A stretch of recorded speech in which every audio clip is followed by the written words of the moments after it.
샬롬. 지향교회 청소년 친구들, 2021년 새해가 밝았습니다. 새해 첫 주 예배를 우리 친구들과 함께 하나님 말씀 나누게 해주신 하나님께 감사드립니다. 우리 같이 오늘 말씀을 읽었는데요. 오늘 말씀에 주 여호와의 영이 내게 내리셨으니 라는 말씀을 시작합니다.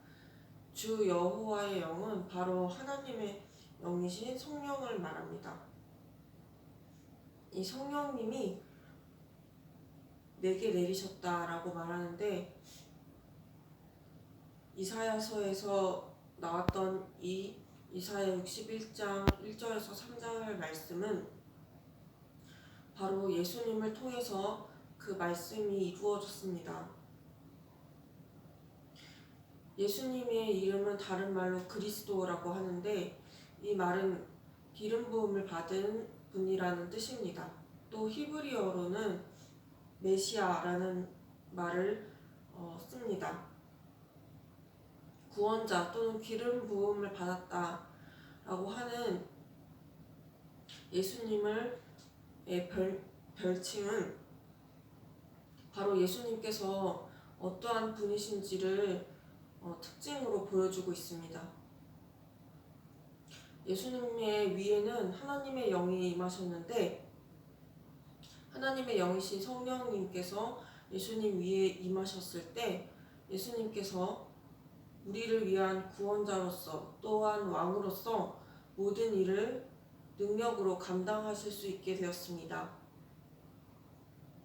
하나님의 성령이 예수님 위에 임하셨을 때 어떠한 일이 일어났는지 우리는 이사야 11장 1절에서 3절까지의 말씀을 읽으면서 알 수 있었습니다.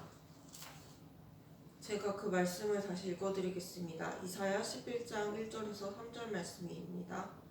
이 새의 줄기에서 한 싹이 나며 그 뿌리에서 한 가지가 나서 결실할 것이요, 그 위에 여호와의 영 곧 지혜와 총명의 영이요 모략과 재능의 영이요 지식과 여호와를 경외하는 영이 강림하시리니, 그가 여호와를 경외함으로 즐거움을 삼을 것이며 그의 눈에 보이는 대로 심판하지 아니하며 그의 귀에 들리는 대로 판단하지 아니하며 라고 나와 있습니다.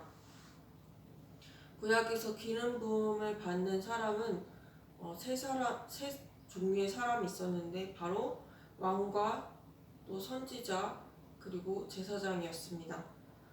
예수님께서 우리를 위해서 왕으로 오시기 위해서 하나님께서 성령으로 예수님에게 기름을 부어주셨기 때문에 예수님 안에 성령님이 계셨습니다. 또 예수님 위에 성령님이 계심으로 말미암아서 그 하나님의 영이 예수님에게 지혜와 또 하나님의 뜻과 계획을 알 수 있도록 지식을 주시고, 또 승리하는 지혜를 주시고, 또 하나님을 경외하고 사랑하게 하셨습니다. 이것이 우리 왕으로 오신 예수님의 특징입니다. 예수님께서는 이 말씀을 오늘 누가복음 4장 17절에서 19절 말씀에 보면 이 말씀을 읽으셨다고 나옵니다. 이 말씀을 예수님께서는 이렇게 읽으셨습니다. 선지자 이사야의 글을 드리거늘 책을 펴서 이렇게 기록된 데를 찾으시니 곧 주의 성령이 내게 임하셨으니 이는 가난한 자에게 복음을 전하게 하시려고 내게 기름을 부으시고 나를 보내사 포로된 자에게 자유를, 눈먼 자에게 다시 보게 함을 전파하며 눌린 자를 자유롭게 하고 주의 은혜의 해를 전파하게 하려 하심이라 하였더라. 또 20절입니다. 책을 덮어 그 맡은 자에게 주시고 앉으시니 회당에 있는 자들이 다 주목하여 보더라. 이에 예수께서 그들에게 말씀하시되 이 글이 오늘 너희 귀에 응하였느니라 하시니,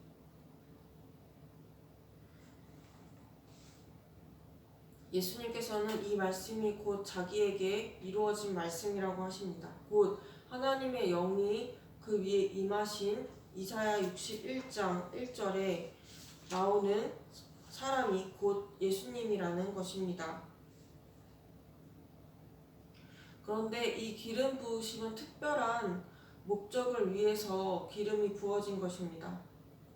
그 목적은 첫 번째 오늘 말씀에 보면 1절에 가난한 자에게 아름다운 소식을 전하게 하려 하심이라 라는 말씀이 나옵니다. 가난한 자라는 말은 경제적으로 궁핍한 상황에 있는 사람을 뜻합니다. 곧 가난한 자에게 아름다운 소식인 복음이 전파된다는 것입니다. 그리고 또한 나를 보내사 마음이 상한 자를 고치며 라고 말씀하십니다.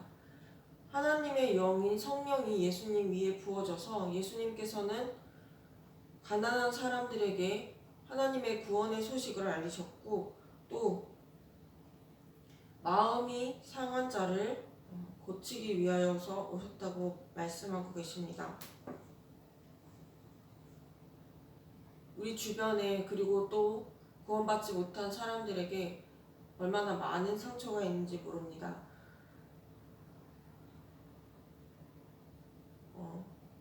서로 미워하고 또 다투고 시기하고 또 질투하고 그러한 모습들을 통해서 우린 서로 상처를 주고받습니다. 그런데 마음이 상하고 깨어진 사람들은 그러한 상처뿐만 아니라 하나님과 죄로 말미암아서 단절된 것 때문에 마음이 상하고 깨져 있는 것입니다. 예수님은 그러한 사람을 어떻게 고치실까요? 예수님께서는 죄를 깨끗이 씻어주시고 회개하는 사람에게 예수님의 의를 주심으로 말미암아 마음이 상한 자, 깨어진 자를 고치십니다. 또 1절에 나오듯이 포로된 자에게 자유를 주시려고 오셨습니다. 우리는 살면서 누군가에게 얽매이지 않는 사람으로 살아간다고 생각하지만 실제로는 우리는 모두 죄에 얽매인 죄인이었습니다. 또 예수님을 믿고 나서도 여전히 이전에 옛사람의 습관을 벗어버리지 못하고 죄에 얽매여 사는 경우가 있습니다. 그것은 성령님께서 우리 삶에 오셔야지 우리 삶의 모든 묶인 것과 포로된 것에서 우리가 자유함을 얻을 수 있다고 오늘 말씀하고 계십니다. 많은 사람들이 여러 가지 중독에 빠져 있습니다. 알코올 중독, 게임 중독, 도박 중독, 또 어떤 중독이 있을까요? 네, 음란물 중독도 있고 또 쇼핑 중독도 있습니다. 또 성형 중독에 빠진 사람들도 있습니다. 우리가 중독에 빠질 때 우리 삶이 실제로 자유롭지 못하고 거기에 얽매여서 돈과 시간을 다 낭비하는 것을 보게 됩니다. 그러한 우리에게 그렇게 죄에 얽매일 수밖에 없는 우리에게 자유를 주시려고 하나님의 영이신 성령님을 우리에게 보내주셨습니다. 그리고 하나님의 영이신 성령님은 바로 우리의 왕으로 오신 예수님, 우리보다 먼저 기름 부으심 받은 예수님을 통해서 우리에게 부어진 것입니다. 또 갇힌 자에게 노임을 선포하기 위하여서 예수님께서 기름 부음 받으셨습니다.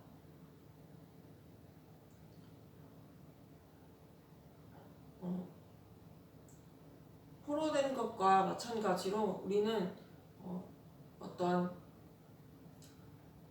우리를 매여 있게 만드는 많은 것들에 로 인해서 사실상 자유롭지 못한 삶을 사는 경우가 있습니다.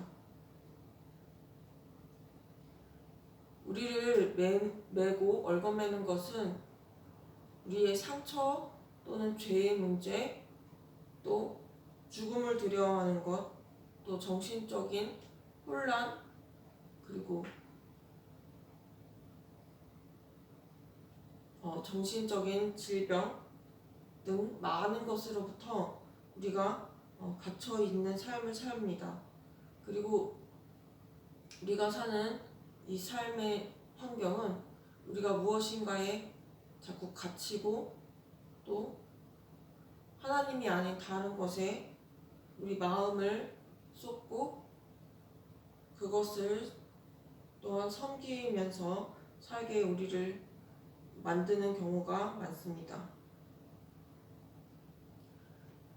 하나님께서는 우리 죄인된 우리 삶을 죄에서 해방시키고자 예수님을 보내셨습니다.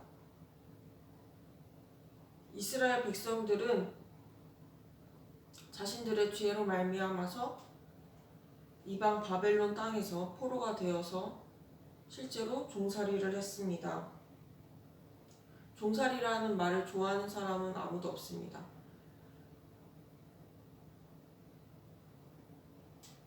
누군가 자신의 의지와 상관없이 누군가의 종으로서 살아야 한다는 것은 매우 끔찍한 일입니다. 그런데 구원받기 이전 구원자로 오신 예수님이 우리 마음속에 오시기 전에 우리는 모두 이와 같이 자유롭지 못한 종된 삶을 살았다는 것입니다. 그러나 예수님께서는 우리 죄값을 대신 담당하시고 우리를 죄와 사망의 권세로부터 자유하게 하시는 분이십니다. 오늘 예수님께서 우리에게 전하시는 구원의 소식이 바로 예수님으로 말미암아 우리가 자유와 죄사함을 얻었다는 말씀입니다.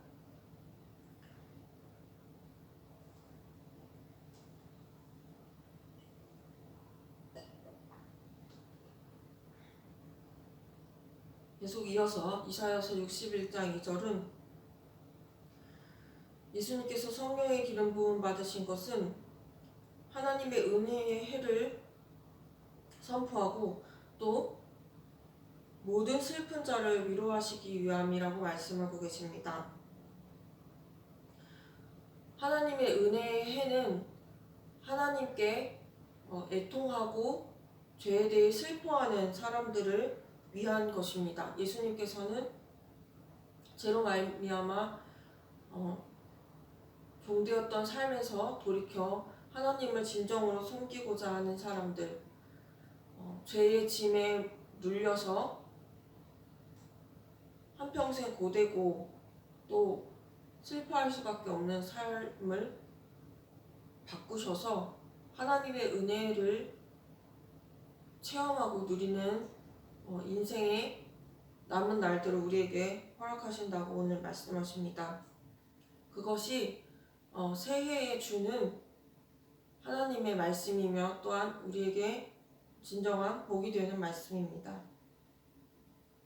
그래서 예수님께서는 시온에서 슬퍼하는 자인 우리들에게 죄로 말미암아 슬픔을 당하였던 우리 삶에 아름다운 면류관 같은 화관을 주신다고 말씀하십니다. 이 화관을 주신다는 말씀은 바로 죄로 말미암아서 실패가 아닌 승리의 삶을 성령님을 의지함으로 얻게 된다는 말씀이십니다. 또한 우리가 뒤집었었던 애통과 회개의 죄를 대신해서 기쁨의 기름으로 우리의 슬픔을 대신하신다고 말씀하십니다.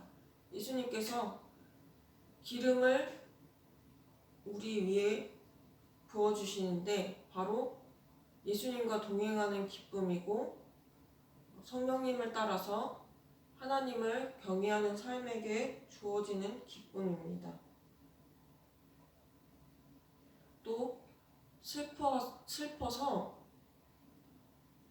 또 애통하는 말로 채워졌던 우리의 입술이 우리를 구원하신 하나님의 이름을 찬송하고 예수 그리스도를 높이는 그러한 입술로 바꿔주셨다는 것입니다. 마침내는 우리가 근심하였고 걱정하였던 삶에서 벗어나서 하나님의 영광을 나타낼 자로 삼아주신다고 말씀하십니다.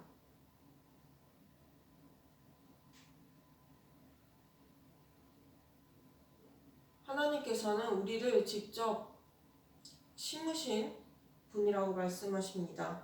우리가 하나님의 손으로 심겨졌기 때문에 예수님의 특성인 의를 우리 안에 또한 심으셨다는 말씀입니다. 예수님의 의가 우리 안에 있기 때문에 이제는 죄된 삶이 아닌 예수님의 의를 따르는 삶을 살게 하십니다. 그래서 우리가 삶에서 맺는 열매는 예수님의 열매, 즉 의의 열매입니다. 이 의의 열매를 통해서 하나님께서는 우리 삶에서 영광을 받으십니다. 이전에는 포로되었고 또한 갇힌 자였고 또 슬퍼하는 자였고 마음이 상한 자가 하나님의 성령을 받기 위해서는 우리가 하나님 말고 다른 것으로 기뻐했던 그런 기쁨을 슬픔으로 바꿔야 합니다. 그것은 무작정 슬퍼하는 것이 아니라 죄로 말미암은 애통함, 또 하나님께서 아들을 주셔서 우리를 죄에서 구원해내신 그 구원의 선물을 감격하면서 사는 삶입니다. 기뻐하는 것은 바로 이 때문입니다. 우리가 새해를 맞이합니다. 이제 새해의 첫 주를 하나님 앞에 드립니다. 하나님께서는 우리에게 복음의 귀한 소식, 예수님이 우리를 위해 이 땅에 오셨고 또한 예수님 안에 부어주셨던 성령을 우리 안에 부어주신다는 기쁜 소식을 우리한테 전하십니다. 우리가 2021년 한 해를 하나님의 영이신 성령을 통하여서 예수님처럼 승리하고 또 자유함을 누려 하나님께 영광이 되고 또 우리 삶의 기쁨을 맛보는 귀한 시간들로 채워지기를 소망합니다. 기도하시겠습니다. 하나님, 예수님께서 기름 부어지시고 하나님의 영으로 충만하셔서 이 땅 가운데서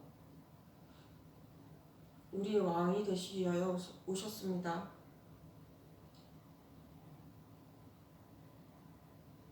참 자유와 기쁨이 주어지기 위해 우리 안에 성령이 부어져야 함을 깨닫게 됩니다. 죄로 인해 애통하고 슬퍼하는 심령을 우리 안에 허락하여 주셔서 참 기쁨을 주시고 소망을 주시는 하나님의 성령이 또한 우리 안에 부어지게 하여 주시옵소서. 그래서 예수님과 함께 승리하고 또한 성령님을 의지하여서 겸손히 하나님과 동행할 수 있게 하여 주시옵소서. 감사드리며 예수님 이름으로 기도드립니다. 아멘.